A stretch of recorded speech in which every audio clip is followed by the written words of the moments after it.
Hello, hello, hello, and welcome everybody back to the Victory Formation Sports Show. I'm your host, JeffLightsyJr. We have a special guest on the line. He is the head coach of Alabama State football. It's Coach Eddie Robinson Jr. Coach, how's it going? Going great, man. It's almost that time for football season, so looking forward to it, and the juice is starting to get flowing. So just appreciate you having me on the show today. Yes, sir, and I appreciate you coming on, Coach. Like you said, we are, I think, only like 8 or 9 Saturdays away from the start of the football season. It cannot get here any faster. But before we get to looking at your upcoming season, your second year as the head coach of Alabama State of the Hornets, I just want to reflect on the 2022 season. Just how did that go? It was your first year as the head coach of your alma mater. All the juice is flowing. You guys have a winning record. It had its ups and its downs, but how would you reflect and kind of now that you've had some distance between now and the 22 season, how would you reflect your first season at ASU? Yeah, I mean it was a great learning experience. I think for the players and for myself also, trying to get up to speed of being a Division I football coach and to compete and win championships. So we made progress. Like you said, we had a winning season, but I think that's the minimum benchmark. That's the expectation. So I think moving forward, we want to be competitive to be right in the race to win a SWAC championship. So that's our goal, is to get to the Celebration Bowl and win it. I think you have to put those goals out there. You have to put those lofty expectations on the kids and the fans and the administration. And so if we don't, then you're just hoping to do well. So you got to be very intentional about what your goals are and where you want to take the program. So overall, I thought we learned a lot. We showed some really big games as far as that Magic City Classic game, which is just for us to win on the last play of the game was huge. We hadn't won that game in 4 years. Starting off with the first game, winning the MEAC SWAC challenge against Howard with all the adversity and the weather delays. So a lot of good things. But, of course, we had a disappointing finish at the end, and you always get that sour taste in your mouth, losing those last two games to FAMU and also to Arkansas Pine Bluff at home. So, like you said, ups and downs, but it was a lot for us to build on. I think the kids are hungry. They're ready to come back this year. But and it's kind of funny you talk about last year, because I was just flying back from a little NFL coaching symposium in LA, and I spent the whole time just reviewing, all the things that I did wrong and the things I could have improved on. So I think you have to look back in retrospect and say, hey, how can we get better? And so once you look at improving those things, then you take that next step. So kind of put that last little bow on 2022, and then take all of that knowledge from 22 and then move forward in 23. Absolutely. And speaking of taking all of that knowledge, as you said, you transitioned into being a head football coach at the Division I level from not being a head football coach. And so, what is it that you know, and the knowledge and the just the information that you have now, being year two on the job, that you didn't have, and that will be able to help you going into the 2023 season that you may have not, or maybe under expected or whatever back during this time last year when you were first getting started at the job? Yeah, I mean, some things you assume that but God told me, well, sometimes you don't know what you don't know, and so a lot of it is just you have to go through the experience. And so yeah, I have a lot of life experiences, a lot of football experiences, but that's still different from being a actual Division I head football coach and on a college campus, which for me, I'm very familiar with Alabama State. I'm very familiar with the conference, so that made it a little bit easier. But then just some of the things is a little bit different. So I think getting a good mentor is huge, and I have some coaches that are at this level. Coach Henry Frazier, a good personal friend of mine. I call him all the time if it's something that kind of came up that I'm stumped about. And so I think having Coach Sims on my roster now is, head coach at Bethune-Cookman for the last 9 years or so. Having those experienced guys on the roster that when you kind of run into something, you just need that positive reinforcement. Like, hey, coach, man, how did you handle this in when it happened to you? And sometimes it's something that may not have happened in the past. So it's impossible to prepare for everything. Talking to Leslie Frazier and Ron Rivera, those guys at this NFL coaching symposium, some former NFL and current NFL head coaches coming up with a crisis plan. Hey, what do you do when everything goes wrong? You know what I'm saying?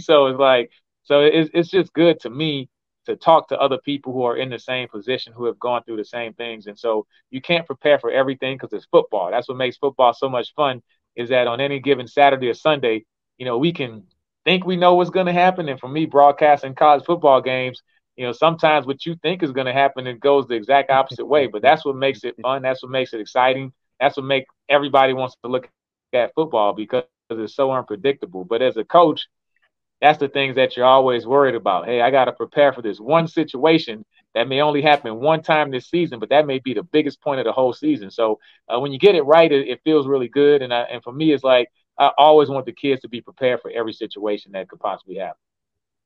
Absolutely. Once again, we're talking to Coach Eddie Robinson Jr., the head football coach of the Alabama State Hornets. Now, Coach, we just wrapped up spring. You're in your summertime, but what did you learn? Was there anything that you were able to learn about your team, or things that you may have been able to try to address that may have went wrong during the 22 season? What did the spring football season kind of bring to you in your program? Yeah, I mean, I think the biggest thing for us is that just having a commitment to running the football. I mean, we have Dee Davis. I think he's going to be an exceptional quarterback in this league. But I mean, I don't care who you are, quarterback wise, you have to have a running game. And so, lining up and just teeing off and running the football, we feel like we have a pretty good defense. So we just wanted to make a commitment in the spring game to, show our offensive line that, hey, this is the type of attitude we have to have. But we can commit to being successful in running the football when we want to. The games that we won and we played well in, and we finished like the Texas Southern game. We finished that game off with 7 straight runs and then took a knee to end the game. And so I think you have to have that commitment to running the football, and that kind of goes right into playing tough physical defense. And so those type of things that we kind of figured out in the spring, that we have some guys that can really run the ball. And I think everything else is set up after that. Once you can run the football as an offense, I think the play action pass, the RPOs, the drop back passes, the screen pass, everything else just seems to work a whole lot better. And when you're a one-dimensional team where you can only pass, and it's just not a good situation to be in. So, I mean, those are the things that I took forward from the spring. I think we have the guys up front that can really commit to working together and working as a unit. We had some great individual play on the offensive line, so now we have to get everybody together to work as a team. And to have those 5 guys working together is a big deal. Absolutely. Now, Coach Robinson, you talked about Dee Davis. During the 2022 season, he showed flashes that he can be a really special quarterback. He was special in high school. He showed that he could be special, but he struggled sometimes with injuries. Just what are your expectations going into year 2 for Dee Davis and your system and your program? What are your expectations for your quarterback? I think last year, we all had super high expectations. He has a lot of high expectations for himself. I mean, you're talking about a guy that's the winningest quarterback in Texas football history. So he hasn't lost a lot of games. So, us losing 5 games last year was probably more than he lost in 3 years of high school football. So, so I think, but sometimes in life you need adversity. As far as him having that injury in the second game of the year was a tough time to have it, just because instead of him kind of really learning the plays and getting a feel for it and getting ready for SWAC play, it's like by the time the SWAC play came, you're just coming off an injury and you missed the previous 2 or 3 weeks. So I think him getting healthy was the biggest thing. So now he's healthy with the shoulder and the knee and everything. And so going through the spring is having confidence with the offense, really being able to sit down and get with the receivers. Because, last year he didn't come to us until the summer. So he didn't get spring. He got summer throwing with the guys, but, we still had a quarterback competition going on between him and Miles Crawley. So, reps were being split in the fall. So now it's more of, hey, you're getting the reps, you're getting the throwing with your guys on their own, being a leader of the team. And so I think the sky's the limit. I mean, I feel like this is a kid that can super accurate. He can run when needed. He has a lot of leadership qualities. So we just have to keep the game simple for him. Call the plays that he does well. And I don't think we have to be overcomplicated, but just make sure we put him in a position to win where he's feeling good about the plays, and just let him go out there and be a playmaker. I think sometimes as a coach, the worst thing you can do is have a kid that's out there thinking because you're trying to be so sophisticated, and just let him go out there and play football. Absolutely. Absolutely. Now, Coach Robinson, there have been like some notable transfers out of your program, right? You talk about Miles Crawley and then some guys that, higher profile guys that people know about, but and you guys caught some teams by surprise, having a 6-5 record coming in at your first year. They may or may not have expected that from your team. Just maybe there's names that we don't know, but what do you think about the group of guys that you've been able to bring into your program? I know a lot of people highlight who's left, but what are some of the things that you're really liking and seeing from the guys that you brought into ASU for this fall? Yeah, I think one of the kids, Scarborough, he's a kid that transferred from Jacksonville State, out of the Birmingham area, local kid. So, I mean, very familiar with HBCU football, very familiar with Alabama State. So, I think those are one of the guys that's going to step up this year and have some significant playing time. AJ Lewis, his dad played with me on the national championship team back when we won the SWAC in '91. So, that's the guy that I told him. I said, man, you should have been a Hornet the last 4 years. But he was he was at Troy State last year, and they actually won the conference. So you're talking about a guy that has some championship experience and played a lot at Troy. So we're expecting big things out of him at the tight end position. So I think, for us, I feel good about the guys that are here. And the biggest thing when you're recruiting, you have to make sure that the guys that you have, those are the guys that they want to be here at Alabama State. So more than anything, you want to recruit guys that they want to be a part of the program. And that's my biggest thing is I don't want this to be your second choice. It has to be your destination. Mm-hmm. Absolutely. Now, as you talked about recruiting, we're in summer sessions. I know a lot of guys have pulled up to campus. Are you still recruiting? Are you still looking to add to the roster? And if so, how does that? I mean, college football is a tricky thing nowadays, but how does that work with you having summer sessions and recruiting? And is it still a thing, a possibility to add names to Alabama State for this fall? Yeah, I was talking with one of the SWAC coaches this morning, and I think you're always recruiting. If I'm driving down I-65 to New Orleans over the weekend, and if I see a kid at the gas station, I'm recruiting. So it's like I think you're always looking for those big guys if you can find them. You can't have enough of them. They wear themselves down in training camp, and so you got to have guys. Even if you're recruiting, you may not necessarily recruiting a starter, but you're looking for a good quality backup, a guy that can give you good reps in camp, and hopefully he can develop into something. And so, yeah, I mean the doors are always open. We've had the summer camps. We had one more camp July 22nd. Last year we had a kid that was a transfer kid who came to the camp and played really well. Well, he ended up being a walk-on and came in the fall. And so I think we'll probably have one of those same situations this year. And so it's a high school prospect camp, but occasionally we do have an older kid that may come in. It's a good time for us to watch the kid, and it's not just a personal workout. You get to see him work out against other people. So until compliance says, hey, you can no longer add people to your roster, you're always looking to add one more guy to try to get better.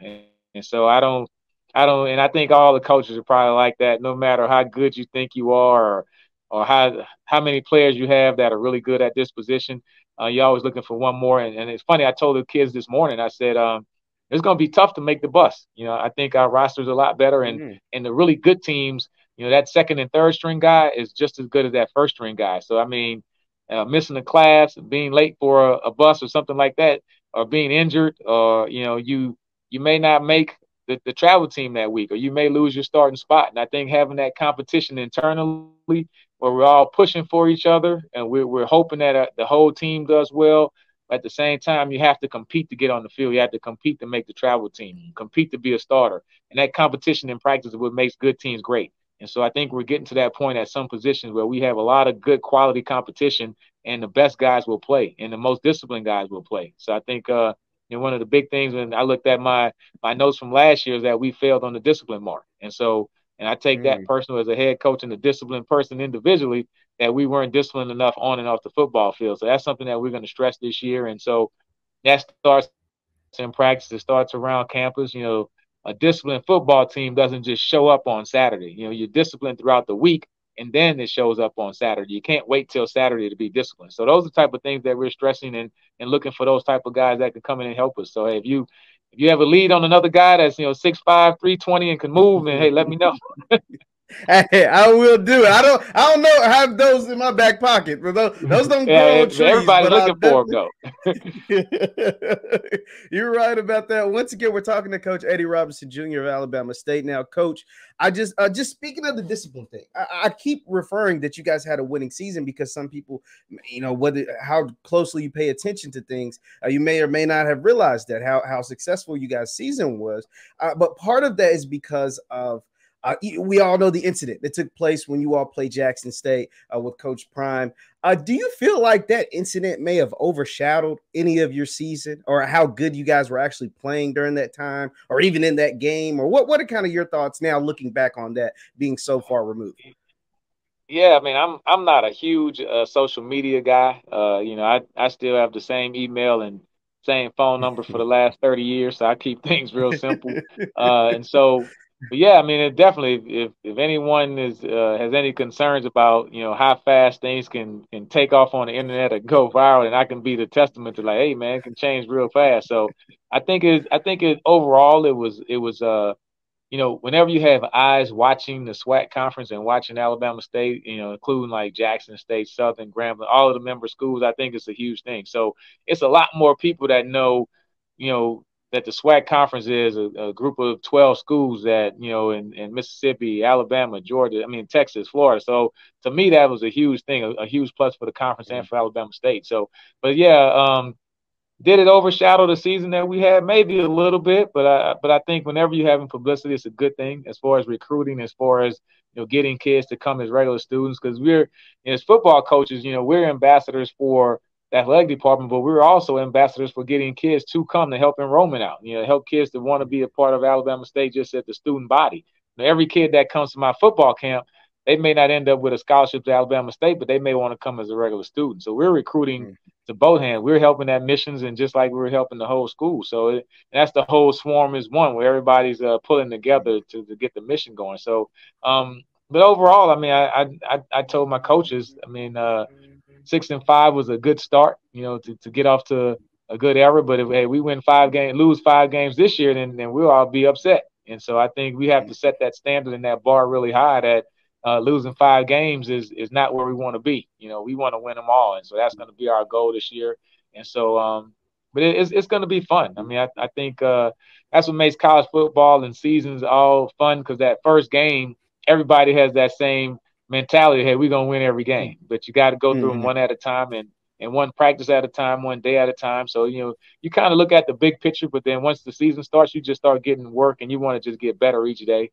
And that's what we're doing out here in the summer. The kids are out there competing each day. They're working. They're doing stuff on their own. So it makes you feel good as a coach that when teams can start having that self-discipline, where they discipline each other, the older guys are talking to the younger guys, and it makes you feel like you're moving in the right direction. But you never really know till the bullets start flying in September.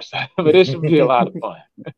Absolutely, Coach. Now, I want to ask you what's it like as far as the work-life balance, being a head football coach, and then not taking that home to the family? Like, what is it like for you? Because you're someone who's had transitions. All right, you transitioned from the NFL to the broadcast booth to a businessman to back into football as far as being a head coach. And so what is that like for you and your family, and how was that those adjustments been like?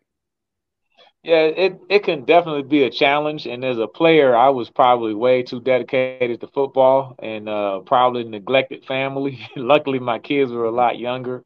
And so that was one of the big reasons why I didn't want to get into coaching, because I don't think to me, football is all consuming. It's like, it's not a day that I don't wake up and think about Alabama State football. You know what I'm saying? And so, I think you're a football player all the time. I was talking to Rock Dillon, one of our former guys who's an All-American player. He's like, man, when I'm riding through traffic in Atlanta, I'm thinking about, if I was a linebacker, how do I cut from here to here? And I think I'm the same way. If I'm walking through the hallway and you bump into me, I'm gonna swim move you. So it's just kind of like, football is such a beautiful sport, but it's so much intensity into it.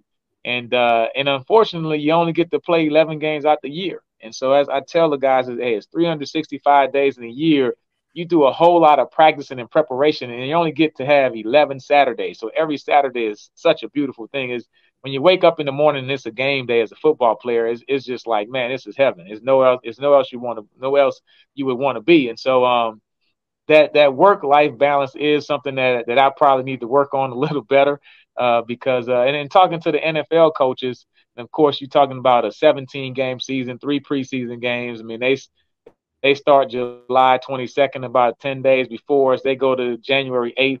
And so, that's a grind. But I was just telling my coaches today that I felt like after that Bethune-Cookman game, And with 2 games left, I was like mentally exhausted, and I had to really like push myself to get through the end of the season. And so, and I kind of put that back to that bye week that we had before the Magic City Classic. I didn't really take a weekend off. It was like just working straight through. Hey man, it's the Magic City Classic. Got to get ready. Got to get ready.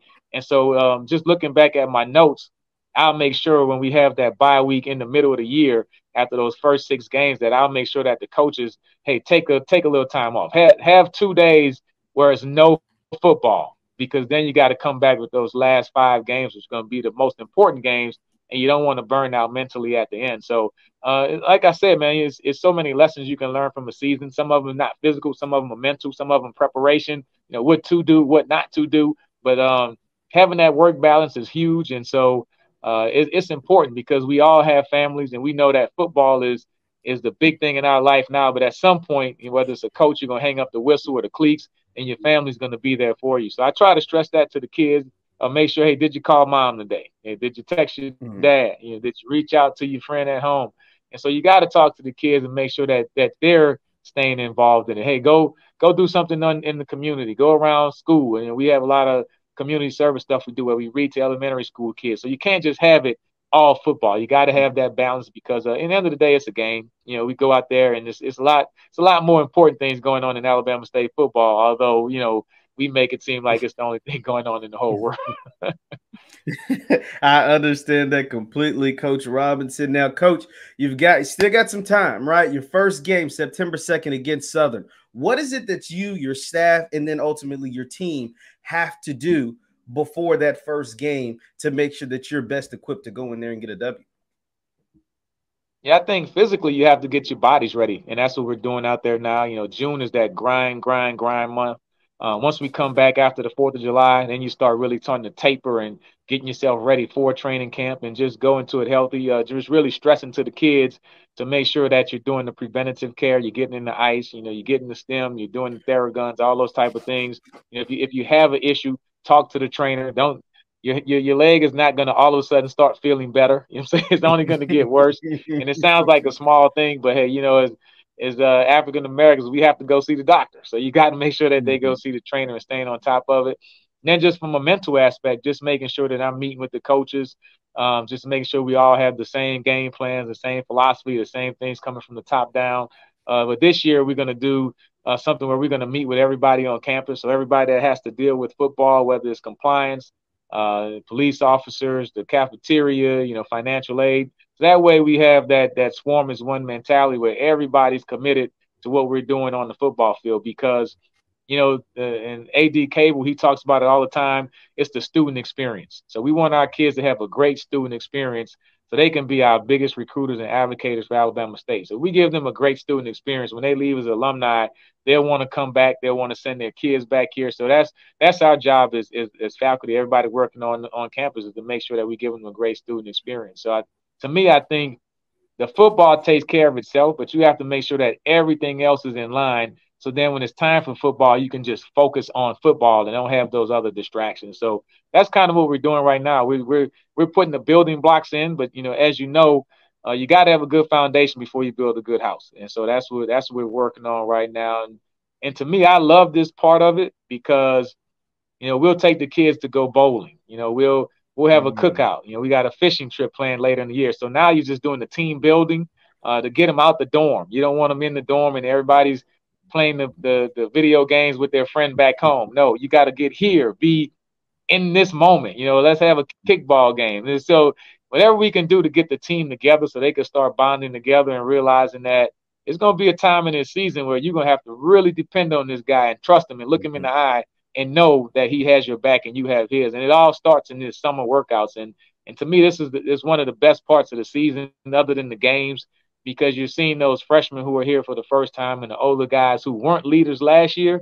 Now they're stepping up and saying, hey, man, let's do this. Hey, man, you was the guy in the back of the line last year. Now you're telling people what to do. I'm proud of you. So as a coach, it kind of puts a smile on your face. That's awesome. That is awesome. Once again, we're talking to Coach Eddie Robinson Jr., head coach of Alabama State. Now, Coach Robinson, I just got a few more questions for you, but I do want to ask you, just as someone who played in the SWAC in the 90s, now you're coaching in the SWAC in 2023, just how have you seen the conference grow? And what is something that you really, really are proud, the fact that you're a part of the SWAC and ways that you see not just the conference, but HBCU football as it continues to grow each and every single year? What's something that kind of makes you proud and smile? Yeah, to me, I guess one of the big things is that Celebration Bowl. I think, Dr. Charles McClellan, he's done a great job of just promoting the conference. For us to have the week 0 game with the MEAC SWAC Challenge, which is huge. I think this year is Jackson State and South Carolina State. So, I mean, I'm SWAC every day. So, I mean, I'm definitely going to be rooting for Jackson State in that game. Of course, not when we play them, but when I have a SWAC team that's going out of conference, I mean, it's really huge for us to step up and represent. And as much as we love to beat up on each other, we have to win games outside the conference also. I think that's huge. And so I think Alcorn. I want to say they beat McNeese State last year, if I'm not mistaken. I know I think Prairie View played Lamar and got a victory outside the conference. So we have to do well when we're playing other FCS conferences and try to get an FBS win. I think as a conference, hopefully I know some of us we don't have an FBS opponent this year, but when we're playing teams like the UAB, which we play the next 2 years after this one, and the Troy States, as a conference, we got to pull together and win some of those games. I think that's what makes it so great for me. We have a lot of games that are being televised on all of the different networks, and so HBCU Go to ESPN, and so when I can look and see a SWAC game every weekend on TV, that's a huge deal because it wasn't always like that. It was Charlie Neal and BET coming for one SWAC game on Saturday, and that was like a huge deal when they came on campus. But now when I can look on the different platforms and see every game streamed live, that's a huge deal. When the revenue's coming back to the conference, when the guys are doing well in the NCAA, winning the play-in games, Alabama State track team, we were 5th nationally in the NCAA 4x1. So when I can look on the track and field and see Alabama State competing in the NCAA championships next to the Texas and the Floridas and the Georgias, to me that just puts a smile on my face, and I just love that about the conference that that I've been a part of for a very long time, and then you kind of just following up the tradition of the Doug Williams and Shaq Harris, all of those guys who just kind of went through the conference and played at a really high level and really care about it. So I don't think we can just automatically assume that, hey, the SWAC will be here for another 100 years. I think the young guys and the guys my age who have benefited from the conference, we have to actually come back and participate in it and groom the young guys to have those next leaders. And then nothing has ever been given to us. So we have to make sure that we demand it, we ask for it. We fight and advocate for our schools and our universities. And now with Bethune-Cookman and FAMU being involved also, it just makes it even better. So I think the best years are still ahead of the SWAC conference. And I'm just thrilled and excited, fortunate, blessed to be a part of it. So. That is awesome. That is awesome. Now, Coach Robinson, I'll get you out of here on this. Just when it comes to the 2023 season, as you're ramping up for this fall, just what will it take for you to consider 2023 successful for Alabama State? Oh, that's win the Celebration Bowl. That's yeah, which also involves winning the SWAC and winning the SWAC. I mean, that's our goal, and it's something that we don't talk about it every day, but we work hard towards it every day. And so I think every day you have to get better. It all starts with that first game at home against Southern, which is just going to be just a great atmosphere. Labor Day Classic. You have the Human Jukebox coming in town with the band, and you also have Alabama State Marching Hornets. So I think it's just going to be competitions at all levels. The fans, I mean, they do a great job of tailgating. We do a great job of tailgating. So we want to be competitive. We want to win in every arena. We want our Stingettes to be better than the Dancing Dolls. We want the football team to win. We want the fans to win. We just want to be competitive in every arena for that game. And so looking forward to it. I mean, Southern is a great program. Coach Dooley does a great job. And so it's just a great way to start the college football season. And then, playing Miles at home, we get a bye week. Then we go to FAMU, which is going to be just a great rivalry because of the proximity of the schools. And now we're going to be playing each other every year.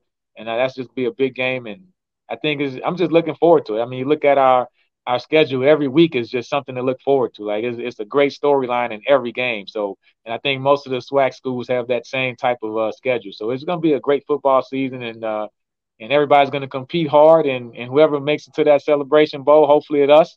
We need to definitely win because the SWAC hasn't won in the last couple of years. So we have to get a W at the conference. Absolutely. Coach Robinson, I appreciate it so much for taking some time out of your day. Once again, this is Coach Eddie Robinson Jr., head football coach of the Alabama State Hornets. Thank you so much, Coach. Thank you all for tuning in, and we will see you next time. Peace.